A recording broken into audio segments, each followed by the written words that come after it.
Rajpipla sessions કોર્ટે ડેડિયાપાડાના આમ આદમી પાર્ટીના ધારાસભ્ય ચૈતર વસાવા તેમની પત્ની સહિત 9 આરોપીઓને વન વિભાગના કર્મચારીઓ પર હુમલો, હવામાં ફાયરિંગ અને ખંડણીના ગંભીર કેસમાં દોષિત ઠેરવી 7 વર્ષની સખત કેદની સજા ફટકારતા ગુજરાતના રાજકારણમાં ગરમાવો આવ્યો છે।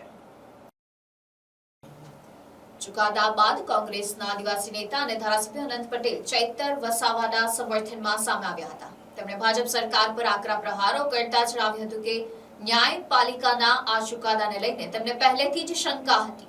સરકાર વિરુદ્ધ અવાજ ઉઠાવનારા અને જનહિતના પ્રશ્નો ઉઠાવનારા આદિવાસી નેતાઓને નિશાન બનાવવામાં આવી રહ્યા હોવાનો તેમણે આક્ષેપ કર્યો હતો। આનંદ પટેલે જણાવ્યું હતું કે ભાજપ સરકારના વિરોધમાં કોઈ બોલે, આંદોલન કરે અથવા લોકોના પ્રશ્નો ઉઠાવે તો તેને વિવિધ કેસોમાં સંડોવી દેવાનો પ્રયાસ કરવામાં આવે છે। તેમણે આ સમગ્ર ઘટનાને આદિવાસી સમાજ પર અત્યાચાર ગણાવી હતી। પોતાના પર થયેલા હુમલાનો ઉલ્લેખ કરતા આનંદ પટેલે કહ્યું કે તેમના પર જીવલેણ હુમલો થયો હોવા છતાં આરોપીઓને સરળતાથી જામીન મળી ગયા હતા, જ્યારે લોકોના પ્રશ્નો ઉઠાવનારા લોકપ્રતિનિધિઓને જેલમાં મોકલવામાં આવી રહ્યા છે।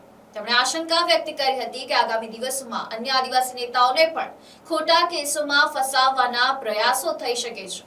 આનંદ પટેલે વધુમાં જણાવ્યું હતું કે આ માત્ર ચૈતર વસાવાની લડાઈ નથી, પરંતુ સમગ્ર આદિવાસી સમાજની લડાઈ છે અને તેઓ હંમેશા ચૈતર વસાવા તથા આદિવાસી સમાજની સાથે ઊભા રહેશે। રાજપીપળા સેશન્સ કોર્ટના આ ચુકાદા બાદ રાજ્યના રાજકારણમાં ચર્ચા અને પ્રતિક્રિયાઓનો દોર શરૂ થયો છે, ત્યારે આગામી દિવસોમાં આ મુદ્દો વધુ ગરમાય તેવી શક્યતા વ્યક્ત કરવામાં આવી રહી છે। ચેતર વસાવા પર જે રીતે ન્યાયપાલિકે ચુકાદો આપ્યો છે એની શંકા અમને પહેલેથી જ હતી।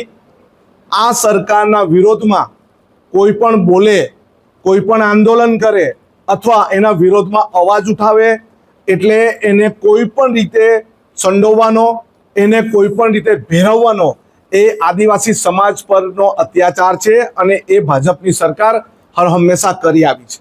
અમારા પર પણ હુમલો થયો અને એના આરોપીને તાત્કાલિક જામીન મળી ગયા। અમને હાઈકોર્ટમાંથી જામીન મળ્યા હતા।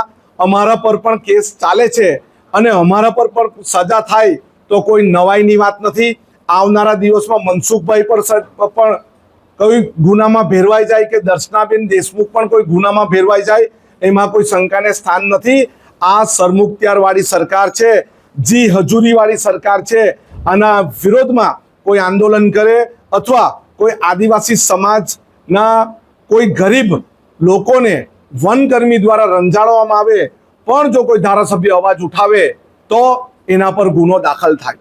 એને ગ્લાસ માર્યો કે નહીં માર્યો એ પછીની વાત છે। મારું માથું ફોડી નાખવામાં આવ્યું, મને પાંસળી મારી ભાંગી નાખવામાં આવી, છતાં પણ એના પર 302 નો ગુનો દાખલ કરવામાં ન આવ્યો અને મારા પર જ 3 જેટલા ગુના લગાવવામાં આવ્યા। એટલે આ ચેતરભાઈની સાથે સમગ્ર આદિવાસી સમાજ છે, અમે એમની સાથે રહીશું। Report NDC news, Navsari.